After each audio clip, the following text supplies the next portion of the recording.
এক, যারা দান করে সুখে দুঃখে সর্বাবস্থায়। নাম্বার 2, যারা নিজের রাগ গুসাকে নিয়ন্ত্রণ করে, কন্ট্রোল করে। নাম্বার 3, যারা মানুষকে ক্ষমা করে। নাম্বার 4, যারা মানুষের প্রতি ইহসান করে এবং যে কোনো ভালো কাজ সে করার চেষ্টা করে।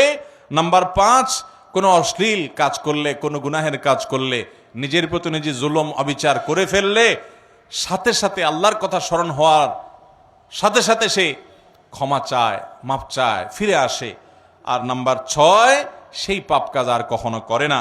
এই 6টি বৈশিষ্ট্য যাদের থাকবে, আল্লাহ বলেছেন উলাইকা জাযাউহুম মাগফিরাতুম মির রাব্বিহিম ওয়া জান্নাত। এই লোকগুলোর আল্লাহর পক্ষ থেকে কিয়ামতের ময়দানে এই 6টা বৈশিষ্ট্য নিয়ে যদি কেউ যেতে পারে, তো আল্লাহর পক্ষ থেকে সে ক্ষমা এবং মাগফিরাত এটা পুরস্কার হিসাবে গ্রহণ করবে এবং জান্নাত লাভ করবে। তাজরি মিন তাহতিহাল আনহার, যার তলদেশ দিয়ে নহর প্রবাহিত হবে, সেই চিরসুখের ঠিকানা জান্নাত পাবে। খালিদিনা ফিহা, সেখানে সে চিরকাল থাকবে। ওয়া নি'মা আজরুল আমিলিন, আর আল্লাহর জন্য আমলকারী বান্দাদের পুরস্কার কতই না সুন্দর এবং উত্তম হবে ইনশাআল্লাহ। মুত্তাকিদের এই 6টা গুণ অর্জন করার চেষ্টা করব তো ইনশাআল্লাহ।